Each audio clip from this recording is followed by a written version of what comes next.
You're tuned into the MetaRoy podcast, and this is your host Roy, and I welcome you to a brand new episode.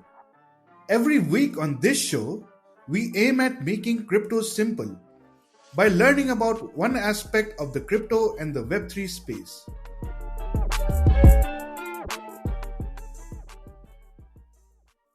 Today's guest on this podcast needs no introduction.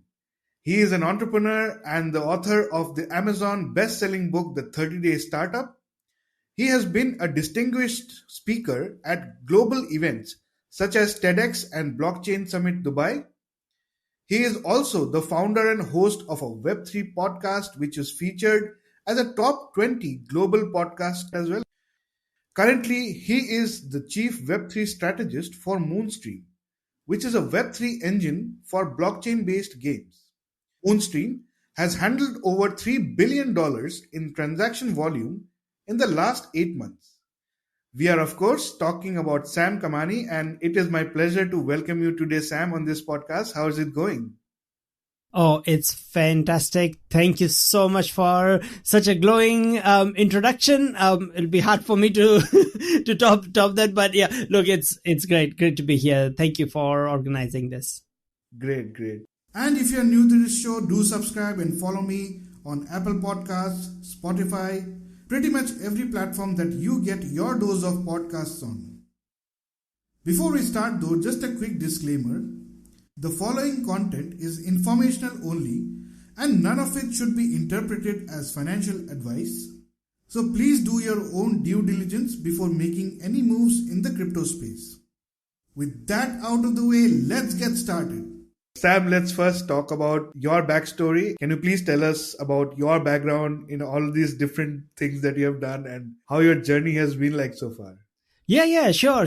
So, I grew up in India, and for the last 20 years, I've been in New Zealand. So I came to New Zealand to study. And, even though I had like a computer science degree, I wanted to study marketing because I realized at an early age that, just because you have a product, that does not mean people are going to buy it because they won't be even able to find it. So I wanted to learn everything about marketing and sales. So that's what I studied in New Zealand. And then my first business was in e-commerce because I already had a handle of technology and I've always been an early adopter of technology. Like in 2004, I was buying AdWords, and that's when everyone was calling me silly that you should be doing ads in yellow pages, not on, because that's where we get all our customers from. And that's when I used to think you get them now, but not in 8 years time or 10 years time. This will not exist, because I could see this is where the world was going. So yeah, so that's why, so my first venture did really well. I built it and then I sold it in 2015. And then after that, I joined an esports startup, and with that I was based in Silicon Valley for a short time. Then that company got acquired. I was their COO, and then that company got acquired in 2018. After that, I've written books on tech startups, spoken at lots and lots of events. Every week I go to, this is my third podcast for just today. And every week I go on at least 5-6 different podcasts or speak at different events. Tomorrow I'm speaking at the NFT Micro Summit tomorrow morning. So yeah, I speak at lots of events about all sorts of things, mainly about technology and mainly about new technology that we should all be looking at, if not adopting. So that's a bit about my background. Few months ago, I joined Moonstream. I've always known about Moonstream, and I've seen the exponential growth of that company, and I always wanted to be part of that, and always wanted to be part of like a rocket ship. So I believe that is like, because we are solving a real problem, that so I wanted to join that, and yeah, I'll join that. And I still run my podcast. It's called Web3 with Sam Kamani podcast, where I interview a lot of people who are into blockchain or gaming or building real solutions, building some real utility. So yeah, that's a bit about me. Thank you for that introduction. And to be honest, a lot of your background is quite similar to mine, because I started in technology. I moved to marketing. I work with Google Ads. And and I'm kind of an early adopter in technology because I love technology myself. So it's really great to know your background. So Sam, how did you come to be in the Web3 space? Like, is Moonstream your first encounter with Web3, or have you had any past experience? Oh, lots. So basically, I tried in 2012 and so on. I tried to mine some Bitcoin. 2012 2013, a very unsuccessful attempt, and it was all very user unfriendly, and I was trying to go into all these websites to download the software to do the mining and stuff, and I got some virus and all that. So it was not a pleasant experience. I was like, how is this so complicated, and how do they expect the world to use this sort of rubbish technology when it's so complicated? I couldn't see my parents using it ever, if it is so complicated. So I didn't do anything. And then in 2017 18, and also when I was in US, and it was the peak of the 2017 boom, and I went to lots of different conferences and stuff on blockchain and see, and I saw that okay, there's a lot of activity. So me and my friend, just over the Christmas break, we had some time, so over a week or so we built um, a software to mine Monero from your CPU. So we used APIs, and so basically you can go to a browser, you can connect your wallet and use your existing computer and start mining some Monero.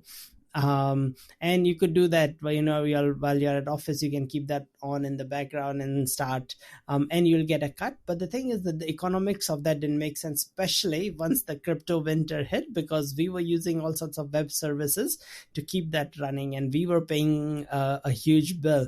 So and the mining rate, as more and more people join, it became more and more intensive to mine. So we had to pay for more. So the economics didn't make sense. So we closed that project down. And then I didn't look into it for a couple of years. But then a year and a half ago, in late 2020 to now, pretty much most of my friends who are working in the tech sector, they're all leaving their extremely highly paid jobs or closing their other startups and moving into Web3. So I thought, okay, I have to move. So I used to actually run a podcast where I used to interview VCs, like venture capitalists and angel investors. I stopped that immediately and I jumped into the Web3 podcast, and it's been going like really, really well. And then since then I thought, okay, this time it is real, because it's not only the investors and the traders, because they will come and go. The traders and all the people who speculate, they will come and go every time there's a hype and a boom and a bust. But there are people who stay, and those are the developers. This time I've seen that 30,000 or more developers have jumped in, and they are some of the smartest people. They're building solutions that is going to change the world in many different ways, some good, some not so good. Just like any technology. So that's sort of my journey into this. Awesome. Sam, you have obviously worked in different spaces, both in Web 2 and Yes. Web 3, right? So Yes. what are the biggest differences that you have seen when you compare Web 2.0 versus Web 3.0? Mindset, different and very different in mindset. So Web 2, you get some more rest. Web 3, it's some people say it's called Web 3 because you only get 3 hours of sleep. Web 2, you get at least 2 days off in a week. You get Friday, Saturday, Sunday off. Crypto world is more active in the weekends, so there is no such thing as a no. The thing is that the speed at which Web3 world moves is so much faster, like 1 or 2 weeks. Like the whole industry is now changed in the last 4 weeks. Every week is like 6 months. In Web3, it just moves so fast. And the thing is, because of interoperability, people build on top of things. So it's like our software, Moonstream, is open source, and we are very happy and very excited for other people to build on top of it and use our product and stuff. So there is a lot more collaboration. People see things such as partnerships. they value that a lot more as just purely sales, which is the whole Web 2 thing. Web 2 felt like people were more into I win and you lose, and Web 3 feels like there is a lot more win-win. And I'm talking about real projects. I'm not talking about the scammy rug pulls and shit coins. So, so yeah, those will come only in the hype times and they will disappear. But real projects will last, and they'll build things. Absolutely. On the Metaroy podcast, we really believe in Web3, and we are trying to make it as simple as possible. So that's our effort. Yes. Sam, let's talk about Moonstream a bit. And because Moonstream is in the gaming and blockchain space, right? So Yes. there are a lot of people on our audience who are new to this blockchain gaming space and new to crypto itself, right? So can you please explain what blockchain gaming is and like how it is like different from mainstream gaming? Yeah. So, in the mainstream games, nearly 3 billion people play games. Every day I go on lots of podcasts or events and stuff and ask people, okay, how many people here used to play a game or have played a game? And there's rarely someone who has not lifted their hand. I haven't found that sort of a person yet, in especially in technology circles or conferences and stuff. So, my question to you is, did you used to play any game, and which one? I think I've started playing games since 1995.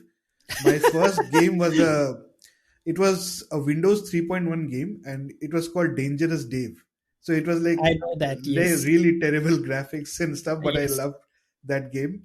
And I think I started playing FIFA 98. I've been playing like FIFA Online since then. Yes. But yeah, that I have been exposed to gaming a bit, but not Yes. much to Web3 gaming, honestly. Yeah, no, that's fine. I'm just talking about Web 2 gaming or Web 1 gaming. And I'll go through different, like what is Web 1 gaming, what's Web 2 gaming, and give some sort of examples. And so this just helps me illustrate.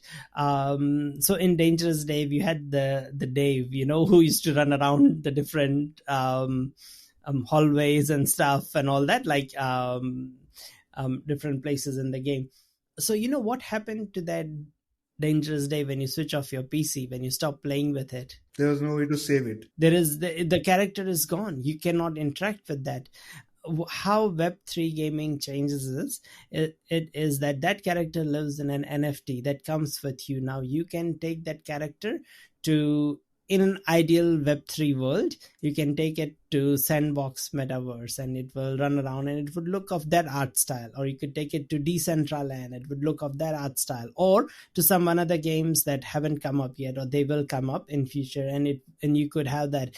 If it's a card game, then it will have a Dangerous Dave photograph or logo or something next to your name. Or in the back of the cards would be of that Dangerous Dave graphic style or something like that. So there would be ways to integrate, and that character, the first key thing is interoperability. So that character will move with you from place to place.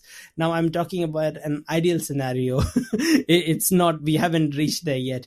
But that's sort of the thing that, and when you stop playing with it, you can gift it to your niece or nephew, that character, because you spend so many hours, you spend hours upgrading and building a character. If it's FIFA, you got the new uniforms and socks and shoes and hairstyles and all that type of thing over that character, over the 80 hours or 200 hours you spent playing, and you don't want to lose that. So then you would sell that character as an NFT on OpenSea or a open marketplace to someone else, or gift it to someone in your family so they can keep playing with it. So it's not the end of that character. So that's the idealistic world of Web3 game. That is the promise that will happen one day. But we are in such early days. I don't know if you remember Nokia phones back in the day, and they had the snake game.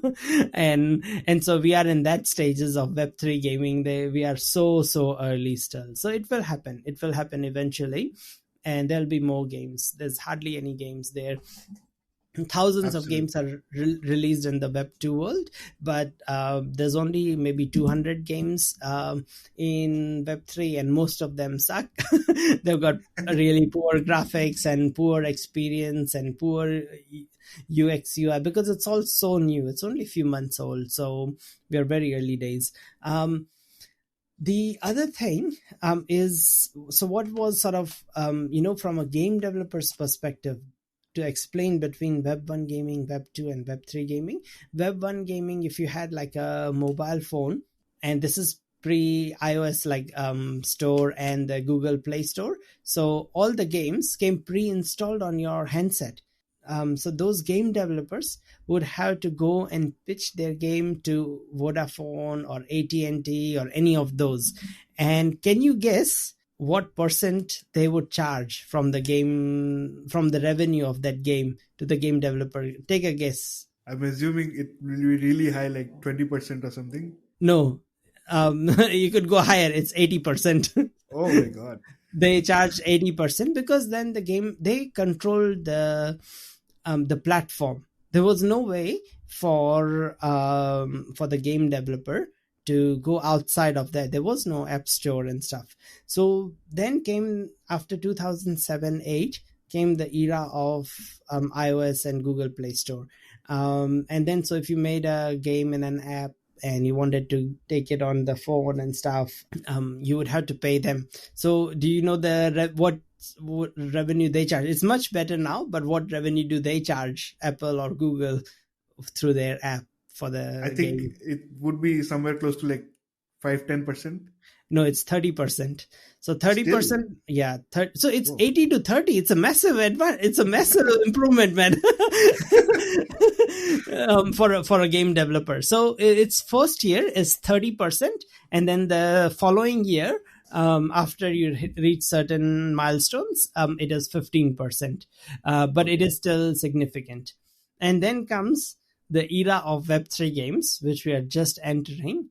There is no middleman in a way. There is interoperability. If you're not happy with the game, you just take your NFTs, you take your characters, sell them on the open marketplace, take it to another game and all that. And a lot of them are free to play games and stuff. And there is nothing for the game developer to pay. You could make your game completely free to play, and you have all your characters are as NFTs, and the more people play, the more demand for those NFT characters will be, and the more price they will fetch for you. So you make your revenue that way, and it's a different way of making revenue. So then there is nothing to pay to anyone.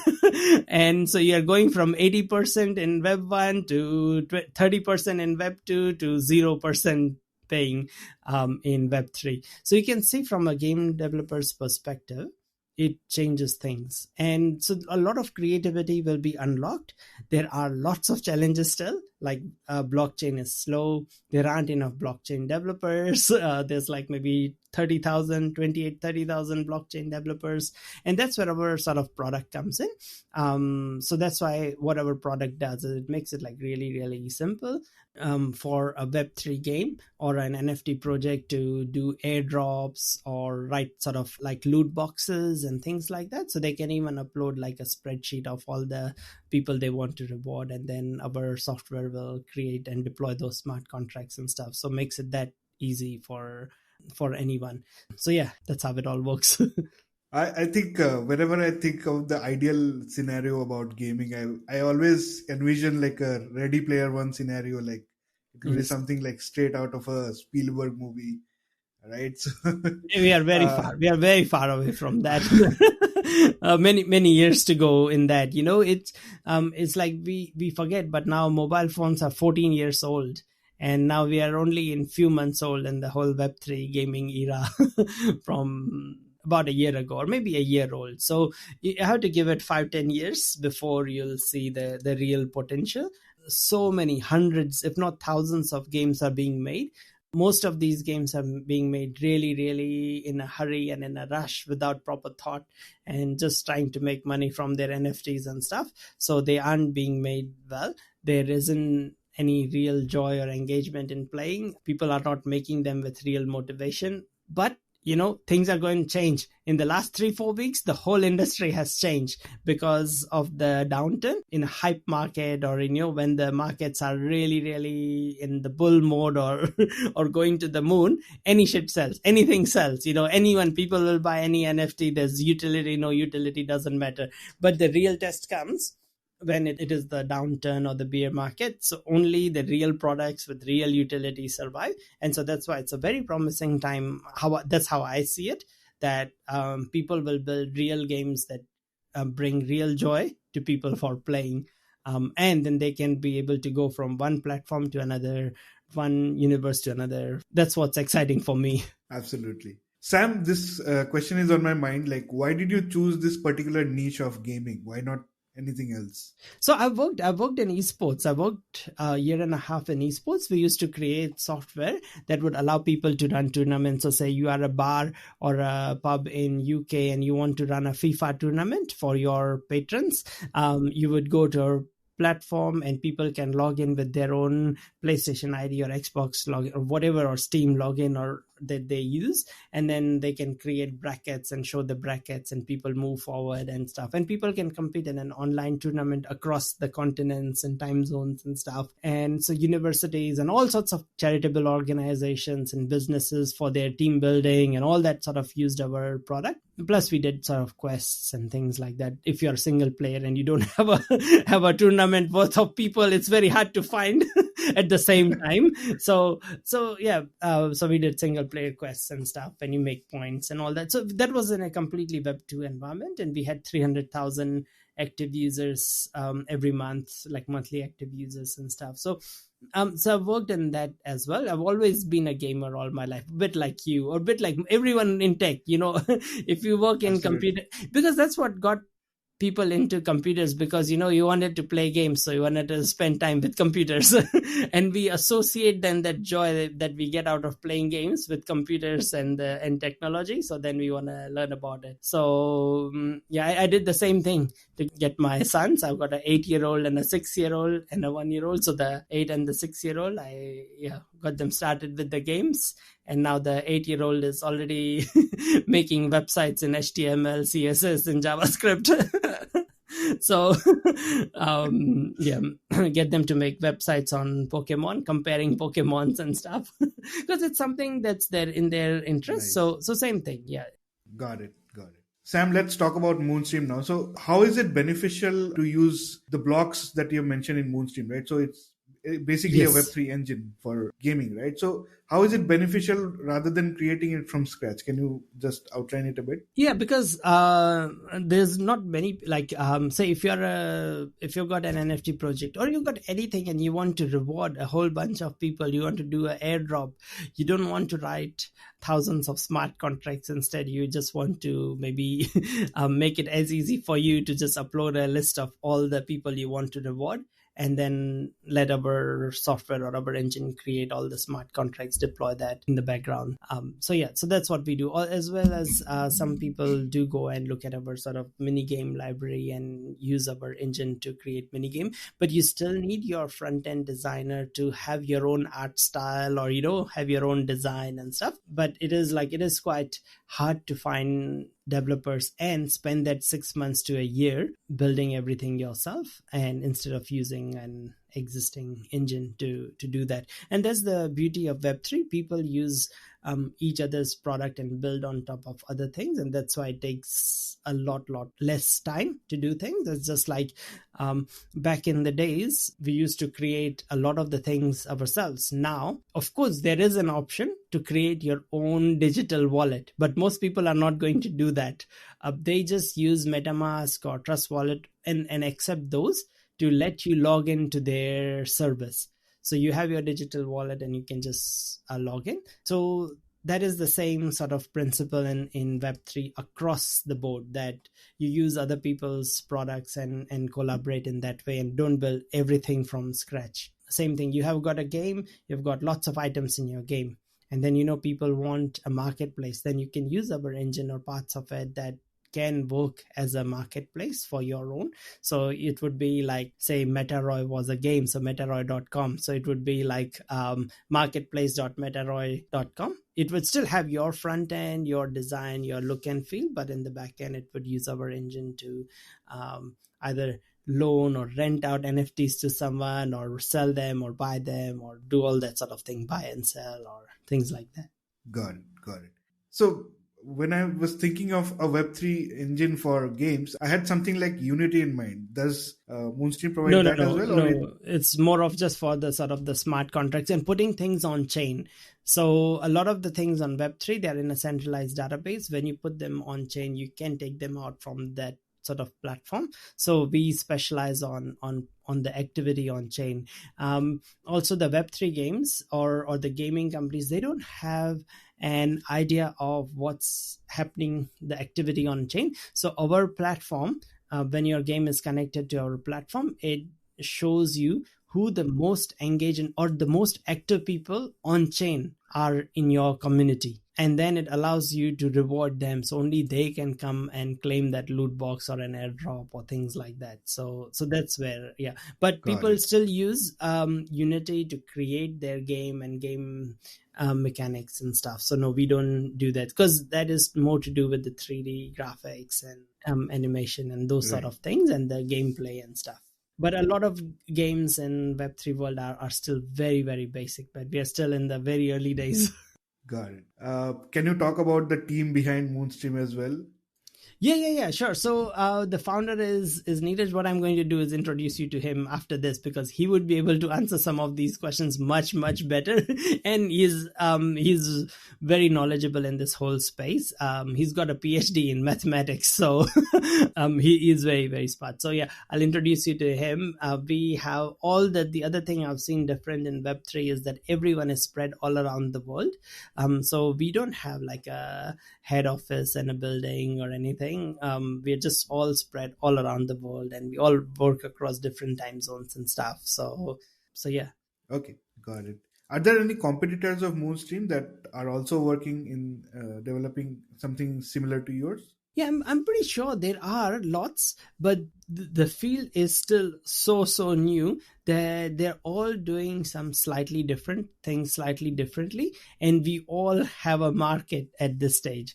So there are some going from the educational angle on educating people on how to do those sort of things, and some are building some other things on the periphery of this, or working as a service based thing rather than a product based thing. So they provide the service and create those smart contracts for you instead of providing you with a product and stuff. So there are lots in that way. Got it. Have there been any big players who have adopted Moonstream's engine? Crypto Unicorn would be the biggest one in the last 7 8 months, who adopted, and they've been having hundreds of thousands of transactions. But it is to be seen how everyone goes through this downturn, or the crypto winter as they call it. So it is going to be very interesting.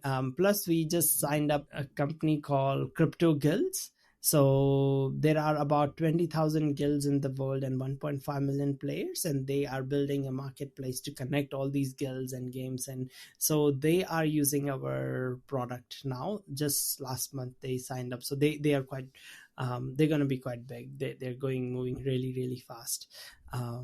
So yeah, and then we've got some other companies in the pipeline on the way. So yeah. Awesome. Yeah, those are the questions I had around the Moonstream. Let's get to know you better. So when you first started out in the Web3 space, what was something that you felt was more challenging than what you expected it to be?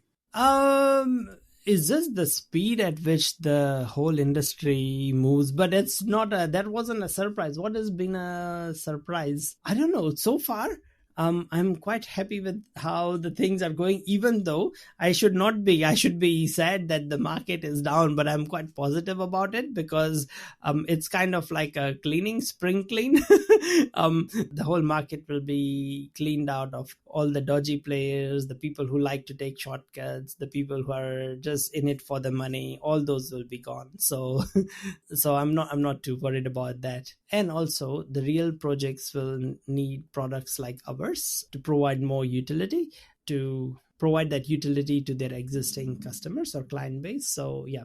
Got it. Sam, do you have any industry role model or a mentor or something like that? And would you want to talk about them? Yeah. Oh, industry role model. I don't know, but what I have is like a close group of friends, and connections that I keep in touch with, that I like to follow and learn from. So one of my sort of, I can say, like a coach, he has been helping me, especially when I had the TED talk. He helped me with preparing for that and stuff. So he's like a speaking coach. He's quite big on YouTube and on LinkedIn and stuff. So he's like a speech coach. And so yeah, he sort of, I have a catch up with him once every week pretty much. And we kind of help each other. And then I have some other people that I look up to and that I follow.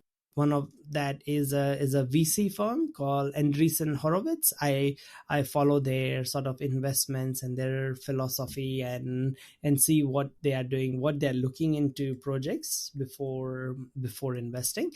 I do follow quite a few people in the technology space online, but it's okay that if you agree with 6 things out of 10 with someone, and it's okay if you disagree with the 4 things, and that is sort of my case. It does not matter whether it's Elon Musk or Sundar Pichai or so. It's okay to have few things that you agree with and few things that you don't agree with. So I try and take the good points from a lot of different people around the world, and I follow and I read a lot online. So, And what would be your favorite podcast apart from the Meta podcast, of course? Yeah, absolutely. There's another thing I want to say to all your audience, that you need to go to Meta Roy podcast on Apple Podcasts, and go and give him a good rating. He's been doing such an amazing job. He's working so hard to bring you all this content for free. I'm sure none of you have paid anything to listen to this right now. So go and leave him a good rating. So that's the first thing. And second thing, of course, I do enjoy my podcast. That's why I make it. It's Web3 with Sam Kamani podcast. But then apart from that, I listen to Bankless. I don't know if you come across that. Bankless is quite good. I sometimes, not always, sometimes I listen to Tim Ferriss' podcast, only if he has got a guest that I want to listen to. So some of the guests, the 2 of the guests that I like that he has, which on a regular basis or every now and then, is Naval Ravikant and Balaji. Yeah, so I don't know if you've heard of those names. Yeah, so those are the 2. Yeah. So those are the two people I quite follow closely as well, and their views. So I really enjoy whenever, because they're all both so well spoken, and they are less like people in technology and more like philosophers. It feels like that anyway. So I really enjoy that. Awesome. This is a question that I kind of wanted to ask you always. Like, you have achieved so much in your life, and you're continuing to do that, right? So Yes. if you could turn back time and talk to your 18-year-old self, what would you tell him?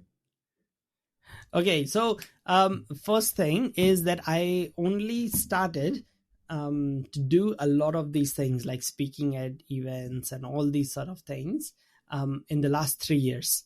And like from writing the book and stuff, and it all started because I used to always go to conferences and all this for most of my life, and I used to come back to my home, and then my wife used to ask me, so how was it?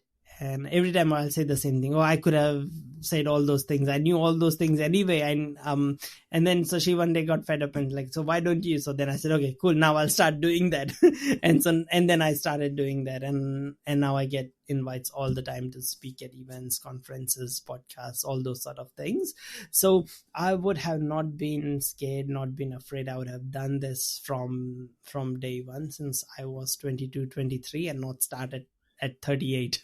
So I started doing a lot of these things since only in the last 3 years. So and all these things compound. Like Gary Vee got to become Gary Vee not on day one. It took him 15 years of grinding, or probably a lot longer than 15 years, 17 years of grinding to get to that point. Because just like money, when you there is the concept of compounding interest, which goes up not linearly, it goes up like this, like a hockey stick curve. Same thing happens in influence online, or whether you are speaking on an ongoing basis, or whatever it might be. So yeah, that is the key. Awesome. Awesome. Sam, if there is a message that you want to give to new developers in the Web3 space, and especially if they want to build something like a blockchain game, for example, what is that message that you would give? How do you suggest they learn about it, and what are the resources they could probably follow for that? Okay, that's a very good practical question. I always love practical questions. So first of all, is go and join some Web3 gaming communities and see what people are enjoying and what people are not enjoying. So in other words, go and spy on them. Just see what's going right, what's going wrong. Second thing, I am a firm believer of learning from others. So there is no shame in even joining an existing game, especially if you don't have much experience, and joining their team and saying, hey, look, let me volunteer for a month. Let me do that. That's how I joined the esports company, actually. I just went to an event. I wanted to work in esports. I went to saw the companies that were in my region back then in real life, and went to the conference that the CEO was speaking at, and went at the break time in the conference, and everyone's having lunch and stuff, and then in the corner that, hey, I love your company. I'm the one who's been trying to message you, email you that it's okay if you haven't checked, but I want to work for you for 2 weeks. And if I don't make a difference in 2 weeks, and then that's fine. We just go our ways. If you don't enjoy, we go our ways. You do your thing, I do my thing, and completely de-risk it for him. And that's how and now we are like sort of best of friends. Even though now he has a different company, I do something else, we still catch up once every couple of weeks and stuff. And we traveled around the different countries to different conferences together, and we became best of friends. So you never know. Just go and start doing something, because you will find a way, and you would get experience on other people's money. and you'd learn how to build, and you'd learn from their good things as well as from their mistakes on what you can do better. So that's what I would say. If you are new, if you are a veteran, if you already have the experience, if you already have the funds, if you already have a team, then there's nothing stopping you. Just go and build it, man. And if you need more advice or any help, then just reach out to us. Reach out to us on all my sort of DMs are open, on whether it's on LinkedIn or Twitter, or join sort of our Discord and stuff for Moonstream, or just go to Moonstream's website, join our Discord, and ask for any help. We'd help you with any of our documentation or implementation or anything you need help with there. Awesome. The final question in my mind is, Sam, what do you think about where crypto is heading in the next 5 to 10 years? Oh, that's such a hard one. Number one is, I don't know about crypto, but I do know about blockchain, because blockchain is nothing more than just a database, and databases are used everywhere. All your data, whether it's your data in your bank account, or even our like this on Zencaster, your account details are right now stored in a database somewhere. And all the data that you see in the world is stored in some form of database. And blockchain is just a different type of a database that is not reliant on just one company, that cannot be switched off, that is immutable, gives a lot more transparency. So there will be a lot more applications of this database. So master on how to work with, to manipulate with, to and collaborate with different sort of blockchains, because there will be a lot of demand. So if you are studying, if you're a student just coming out of school, university, whatever, look into blockchain technology. Crypto is the first use case of blockchain, which was used for money. But anything, once you add money, it does corrupt it a bit.